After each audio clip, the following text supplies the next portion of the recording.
Hi, my name is Matthew P. Tierney, and it is currently the 6th of January 2023. This is the Unit 4 case connection assignment for UNE Biochem. So the cases that I chose for this assignment are Case 1 and Case 3. So to start with Case 1, the background of the case is a newborn girl appeared normal at birth, but within 24 hours she developed lethargy, hypothermia, and apnea. The physician was suspecting there's a metabolic disorder and orders a panel of labs as a result. The full blood workup was ordered, and the data was the initial blood ammonia level was elevated at 314 micrograms per deciliter, with normal being 17 to 80, and rapidly rose to 600 micrograms per deciliter. So under normal conditions, the mechanism of ammonia transfer in the body is through transamination reactions and the urea cycle. The elevated ammonia levels of the patient at 314 micrograms per deciliter, with a rapid rise to 600, indicate impaired nitrogen disposal and dysfunction of the urea cycle. The primary source of ammonia, and that's NH3+, in the patient's blood work originates from the amine group, and that's NH2, of amino acids following their metabolism. The two major non-toxic carriers of nitrogen are alanine and glutamine.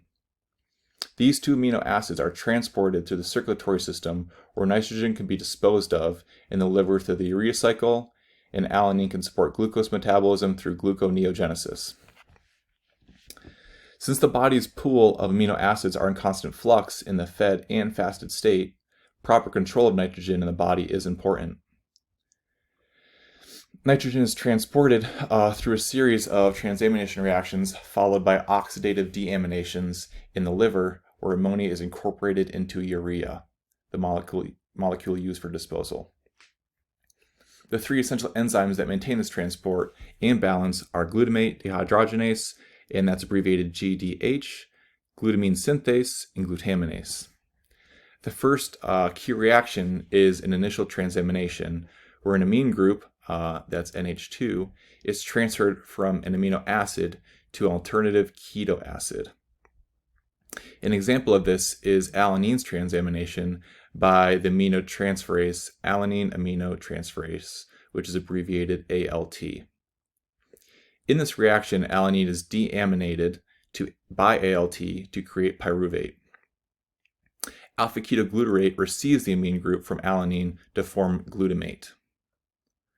Next, GDH combines glutamate and NAD or NAD plus or NADP plus to form the keto acid alpha-ketoglutarate, NADPH, and H plus, as well as ammonia.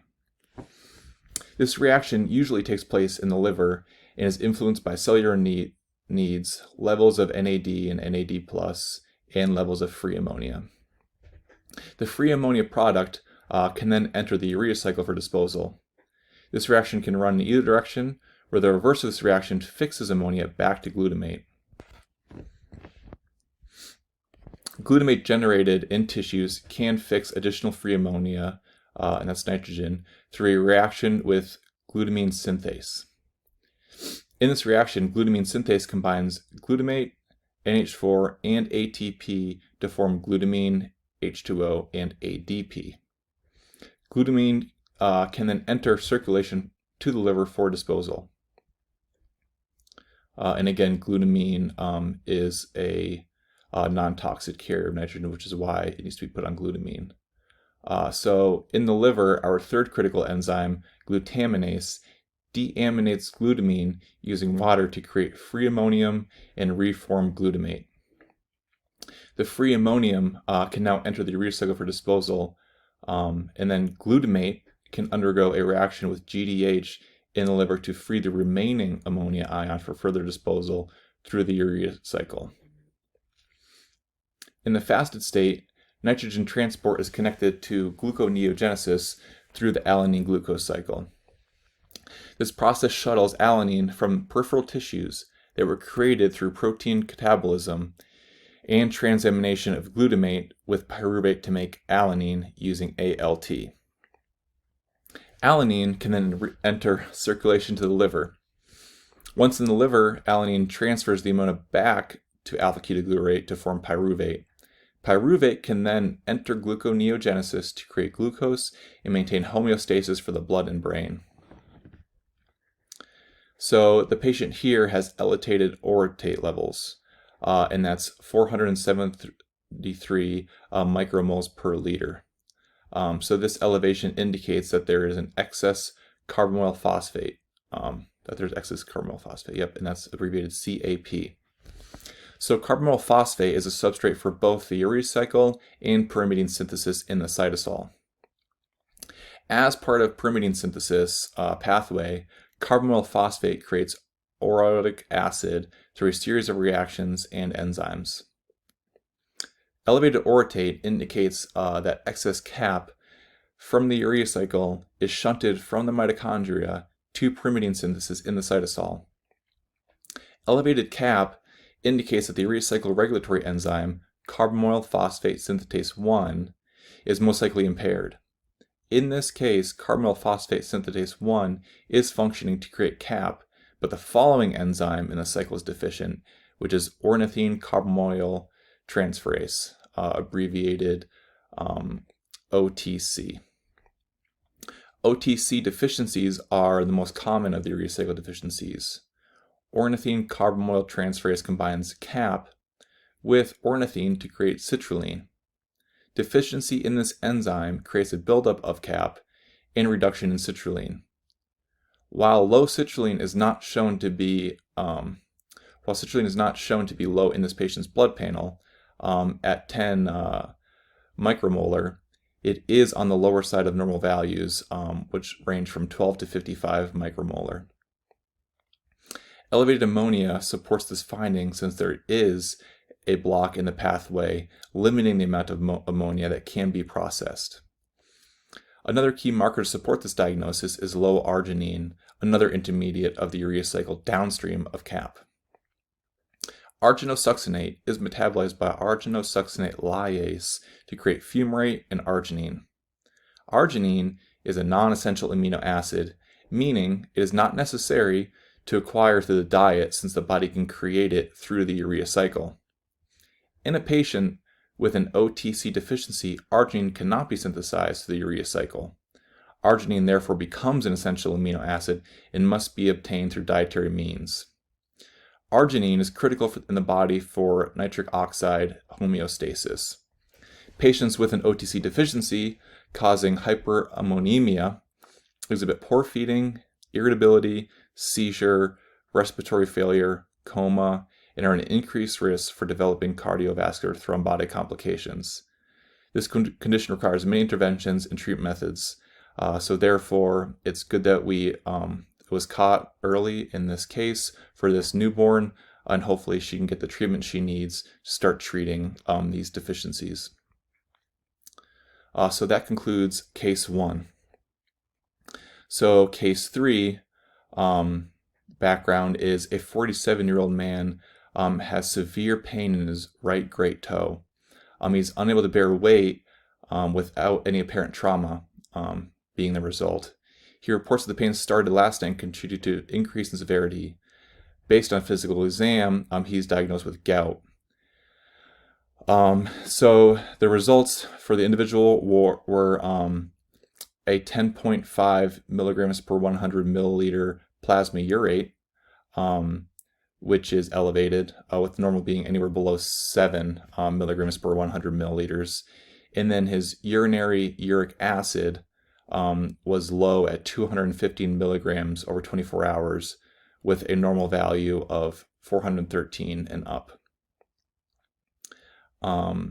So in analyzing this case and those values, we're trying to determine what's the most likely cause of gout in this patient. So the best explanation for this presentation of gout is decreased excretion of uric acid.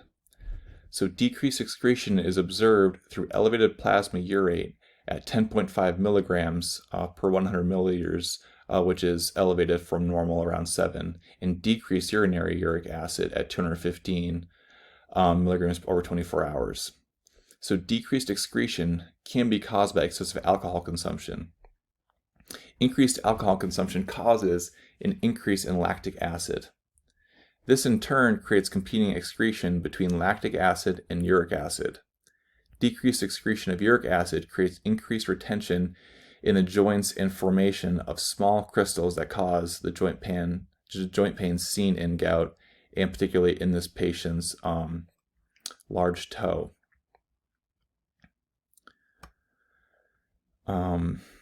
So while the case does not detail excessive alcohol consumption, this may be an important follow-up question to aid in diagnosing the underlying cause. So the overproduction of purines is likely not the cause of gout in this case, which was a possible option. And so the primary reason this is an unlikely cause is that increased production through disorders like von Gierke's causes hyperuricemia, which is increased uric acid in the urine. And in this case, hyperuricemia is not seen in the patient where urinary uric acid is low. The decreased salvage of purines in diseases like Lesch-Nyhan syndrome is also likely not the cause of gout in this patient, because they also exhibit hyperuricemia in patients with Lesch-Nyhan syndrome. And again, excess urinary uric acid is not seen in this patient. And lastly, the dietary change may be a contributor to gout due to an increased production of purines. The patient's diet is high in fructose, which is a substrate of the pentose phosphate pathway. An increase in fructose can lead to an increased production of ribose 5-phosphate through the pentose phosphate pathway, and further downstream increase in purine bases. Increased purine base production leads to an increase in flux through the salvage pathway, creating more uric acid. The underlying cause here being increased substrate.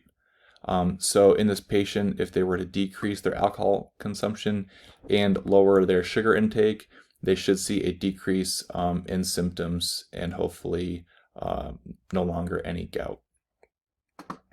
So with that, that includes my presentation for cases 1 and 3 of the Case Connections for Unit 4. Thank you.